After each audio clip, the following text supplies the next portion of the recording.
It's a mess. It's snowing. I've offered to help. Michelle said stay out of my way. I'm just less scary today. Well, to be determined. Welcome everybody. What we've got today is the installation. So thanks everybody who reached out and posted on the short that we put out there. Right now we're going through and trying to just exactly figure out what it's going to take to do this. Let me show you what we're up against here. So what we've got uneven logs as we come across here.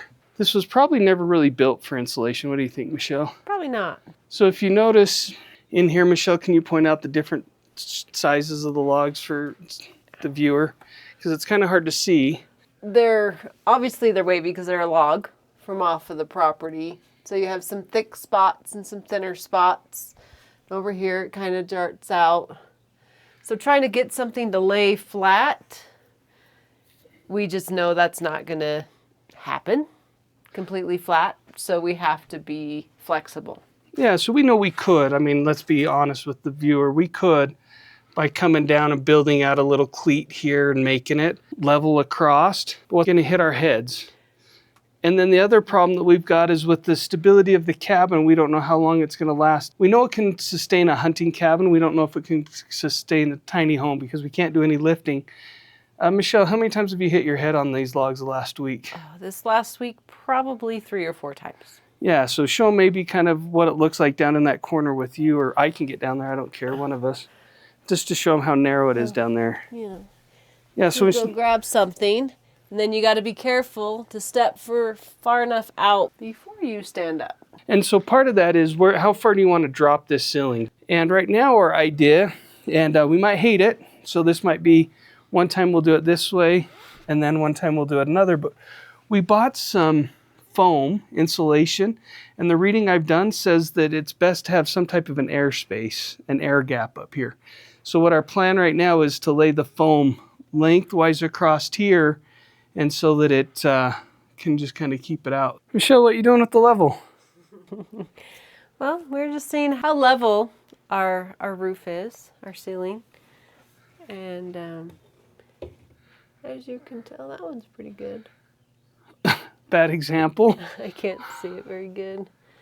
But like that, it's a little off. And that, again, is a little off. So there you go. It's going to be fun. What do you think? Are we going to keep this cabin standing long term, or do you know? Who knows? So what do you think, Michelle? Are we going to keep this cabin long term? That is still up for debate. Probably not long term for us to live in, but it's fun to have. Yeah, it'll always be here. Yeah. Unless if an earthquake destroys it probably or something. So I'm thinking if we can just get it insulated for the winter and passable, might be all that we can do this year. Well, this, in all fairness, you guys, it stressed me out. This is the first time I've ever hung styrofoam. Michelle, how heavy is it? It's not heavy. It's light. So the concern I have is, one, the screw's pulling through, and two, if we miss on a screw, it's going to be a real big pain in the butt to try and patch. So there's a couple concerns here that I got to figure out. Normally on sheetrock, you can mud over it and just keep going on. On this one, we don't think you can mud this. Yeah, I don't think so. Unless we want to use a lot of mud and mud the whole thing. But then I think the whole thing's going to fall off the roof without the right support. So yeah, trying it out, we'll let you know. Brought up this first piece of styrofoam, try to cut it to get it to fit. And when I put one screw in there just to see if it'd hold, the screw just pulled right out, and it's pulled out the back end as well. Even as I try to push it up into place, it just popped the other one out. So this board isn't strong enough to do anything. So it's kind of put us in this weird conundrum of what to do. So it's kind of back to the drawing board and thinking through it and just trying to figure out what the best idea is. Here's what I've made to anchor these. Just making washers. What I did is I took this pallet here, I cut out all the cross boards. The reason why I'm doing this is I need those washers that I just showed you guys upstairs. And the problem is we don't want to run to Home Depot. So I'm cutting these up. I'm going to cut them to certain sizes, a little big. So I cut this down, and then I'll drill starter holes in it, and I'm making a homemade washer. So this is Cabin Work 107. I don't know what number we're on, but that way we can hang those boards in place.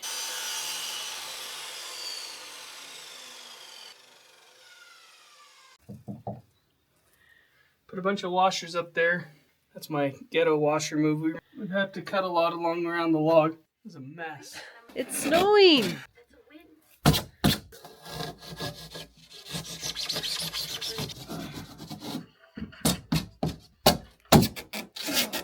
Bummer. After all that, I need to break in the corner. What you doing today? Hanging some more insulation up in the loft.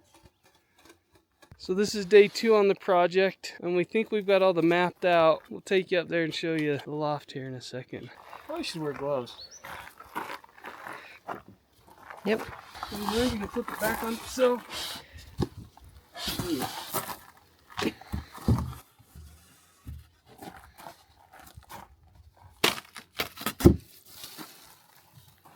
You break it. It's all like sheetrock. Both are messy.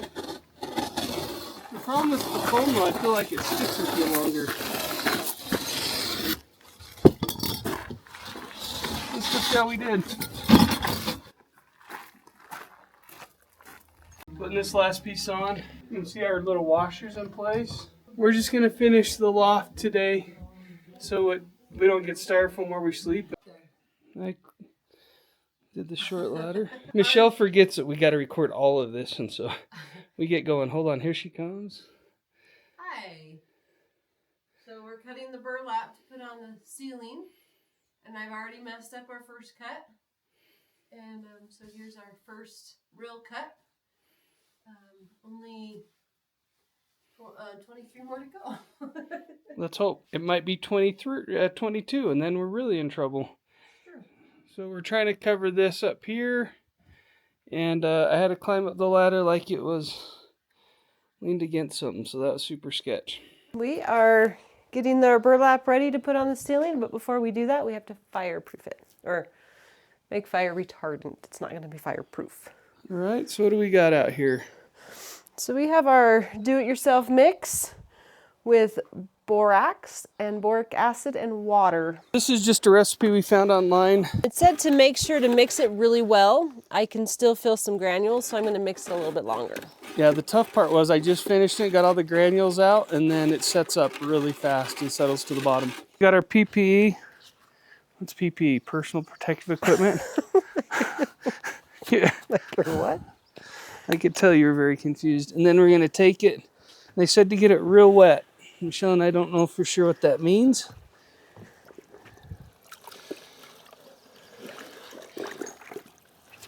I think in the next one we're going to want to unfold before we put in there. We bought enough to do 5 gallons. My gut tells me we're going to need a lot more than that. And we probably need a better basin than this. We might need to take one of those totes and make it our basin. Because Good look, point. all this just piled up in it. It's just, you can see dry spots in it. Yeah, ladies and gentlemen, this could be fun. It's weird, they said 5 gallons would treat more than the square feet that we're doing off of the Home Depot website of like professional grade stuff. But this says don't wring it out, don't anything, right? Yep, it's supposed to drip dry. So we also had to make our little handy dandy, what do you want to call it, our drying element? Yes. Our clothesline? Our clothesline. Because as you can see, the skies are gray. It was raining earlier. So we had to find a place that it wouldn't rinse all this stuff off. Look at that. I don't know why it's doing that. I don't know. Hopefully the pioneers knew what they're doing when they came up with the way to make burlap sack fire retardant. We started with 3 gallons. What do we have left there? Just under 3 gallons. Trying to save as much of this mixture as we can so we don't have to go back to the store and buy more borax. Which is funny because that was fairly cheap compared to the other stuff. Here's our handy dandy clothesline. And we're just gonna take it and stick it up here like this. It looks like we can only do maybe 7 or 8 pieces at a time, then let it cure. I don't know what this is all. I guess we start the cabin on fire, we start with the new one. Hey, insurance agent, don't watch that. We started with this bucket, decided to upgrade to the tote, so it's a little bit more manageable. And we learned that to get rid of all the crystals, to get it dissolved, is we needed hot water, which we didn't start with. So Roscoe went in and boiled the mixture so it could all dissolve. And so now we're doing it again. It seems to be working a lot better. So you don't have as many crystals or floaties in here as we did last time. Kind of a moment of truce here. This is how flame resistant it isn't, just as it comes from the factory direct, right? So we can see the flame. That's a little bit scary. So hopefully we never get direct flame. Now, I'm gonna take, ooh, that's cool. I just put it on the stuff we just treated. So I'm worried about this because we're so flammable here in Utah. I'll put it in my pocket. That seems safe. Should we do one on the edge instead of right in the middle? Michelle doesn't trust what we just did. So we're gonna take this, and I've got just so everybody's on the same page, I've got a hose ready. And I hope that's still not on fire. Okay, I've got the hose right over here ready to go if this doesn't work. So I'm gonna light this lighter, put it on there.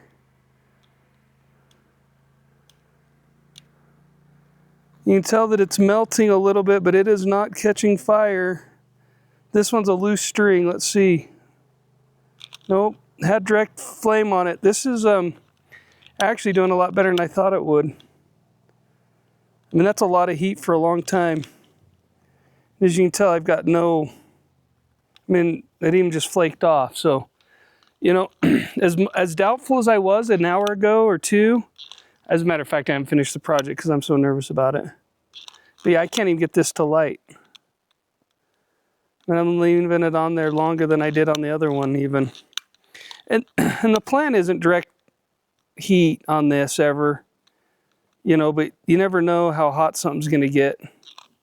Okay, well, it's fireproof. Went down to town and rented some scaffolding so we could do the rest of our ceiling since we couldn't quite reach. The ladders didn't feel very safe trying to get up on 2 ladders. So we got some scaffolding, have started moving some furniture, and we are getting ready to finish this installation. The scaffolding should get us up to that 20 feet, so we should be able to reach the top without any issues. Here's our platforms. As you can see, we have moved the furniture. You can see the part in the loft that we have started. We're gonna come out and get the ceiling done. Let's get started. Got the scaffolding all put together. Get started. We've been doing it for a long time, I feel like. Get started on day, what, 4? 18, I don't know. Okay, so the challenge for me is gonna be, I don't love heights, and we're gonna be up here trying to install this.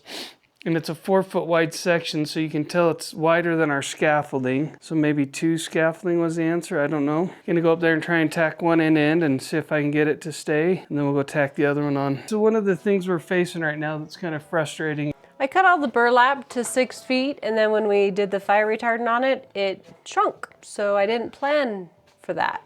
Yep, so we didn't math that. So we're kind of in a conundrum where if we cut the back of it and we slide it up, then we're losing some of our weatherproofing, and that's part of the purpose is to weatherproof it.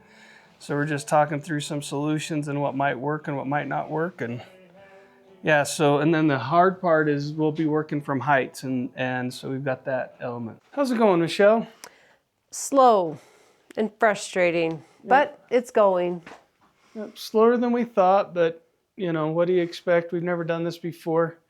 Some additional encounter problems we've had is with the fabric shrinking, it's making it a little bit harder. And then you can tell as we're stretching it, because we're stretching it on a little scaffolding that was small enough to fit in the house.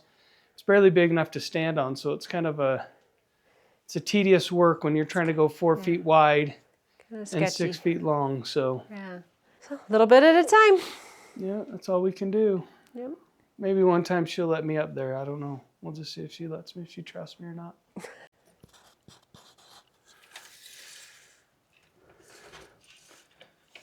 And then you need to be able to go. It's only, here we are trying to figure out our next level of greatness. What do you think, hon? You look scared. It's high up here. Yeah, we can reach this spot. But yeah, we're gonna have to make it a little bit higher to reach the top. All right, good times. What you doing, hun? Cleaning the fan, since I can actually reach it. Little spring cleaning as we've got the scaffolding. This ceiling is 52 feet tall. Okay, it's really 20, but it's scary. Good job, hun. She does all of her own stunts, ladies and gentlemen. Aren't you so beautiful? Do you feel sexy up there? So sexy. You're dancing on, because you are dancing, or you're shaking the table, I don't know. Oh, you realize that needs to stay attached, right? Okay, we're going to be moving that platform closer. Okay. Everything doesn't have to be done at one time. We're also wiping off, there was a bunch of spray done in here at one point in time. And I know why. It was because of so many bugs in here and trying to keep the bats out and stuff. So it makes sense why it was done, but now we have to address that from a look standpoint. And we're hoping we're not building ourselves another bat trap. We're hoping by keeping out the bugs early and being a little bit more proactive and checking for cracks that we can keep the bats to a minimum, but we don't know that. I've offered to help. Michelle said stay out of my way. I'm just the gopher. Talk to me. Well, this side that I have facing me should be the side that's out. Michelle just figured out I cut this board backwards. I don't think I did. I think that it's the wrong way. Do I need to reverse it? I don't know. Do you have a tape up there, don't you? Just throw a tape on. It don't, just if it falls, it falls. It's not a big deal. How far's that? It's 31. Okay, in my defense, I offered to go up there, but she won't let me. She wants somebody to be able to call 911. How's it going, hun? I'm supposed to be holding the ladder. I'm holding the ladder now. So what she's got to be careful of is she's got to be careful of, yep, the ceiling fan and the clicker. I think it's going to have to be both of us up there. So if you guys don't hear from us, call 911. One thing we have to contend with up here is this fan. As you can see, I've got to reach up in here and somehow get a screw in. So really looking forward to trying to figure out how to hang burlap up here. Good times. It's gonna be tricky.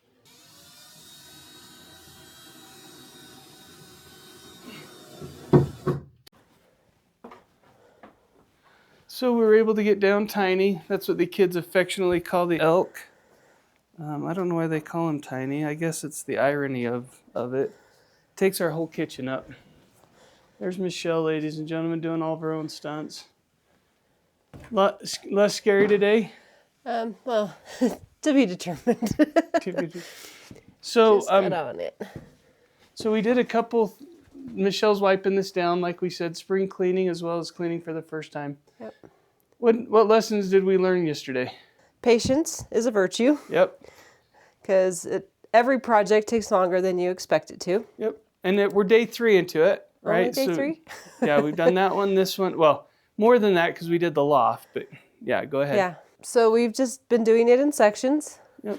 We've learned that we have to stretch the burlap since it shrunk a little bit. So we've been stretching it now so it's fitting a little bit better. Trying to work around things is a little tricky, like the fan and the antlers and stuff. And we could have taken the stuff down, but that would have been too easy. How could we have taken the fan down? Yeah. Well, like the fan blades we could have taken off so we could work around it a little bit better. But we make do. And you call friends when you need help. We had a neighbor come help us lift Tiny off the wall, which was very helpful. Yeah, and then I think one thing that I don't know that it's a new learning or it's an old learning, but we still need to take time for us. You know, you get into these, you get so busy trying to get done, but you get frustrated, you get tired, and sometimes you need to be able to take a break. What do you think, Michelle? Yep. And also one thing I learned yesterday was watch where I kneel. I did get a staple in the knee. That was exciting. That's true. That's true. That's scary. Well, wish us luck on day.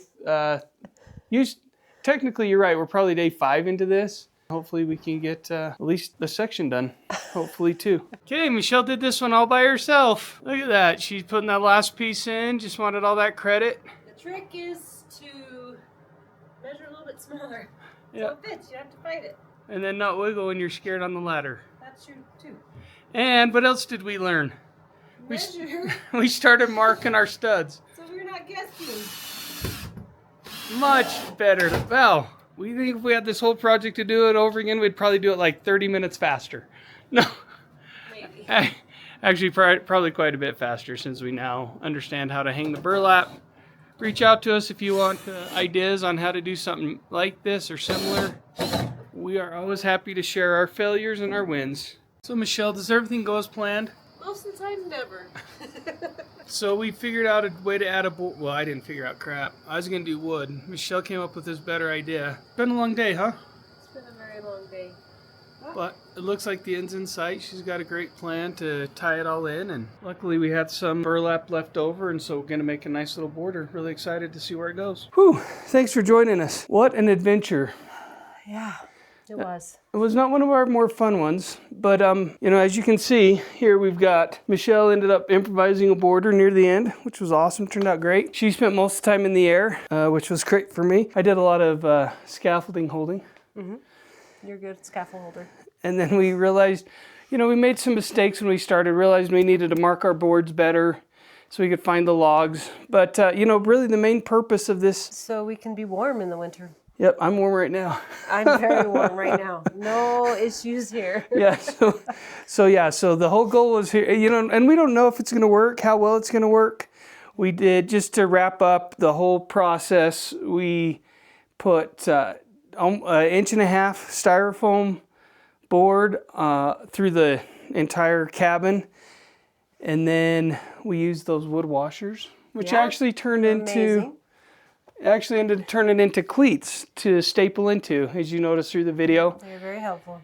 I really like it. It kind of gives it a nice cozy feel in here. Lightens it up a little bit. Cousin Jeff, you said, you know, it's like camping, so you know, if you see that, that's great. Doesn't hurt my feelings. It actually kind of adds to the coziness of it. Mm-hmm. So I think it was a good call. Price was right. The whole project cost us, without labor included, right around $600 between the materials, the fireproofing, the 2,000 staples we used almost. Used a lot of staples. Renting of the scaffolding. It surprised me how much it added up. A lot more to do on this old house, on this old cabin. Hope to keep it up. And we'll kind of let you know how it works in the winter. Yeah, but most importantly, remember, you got this.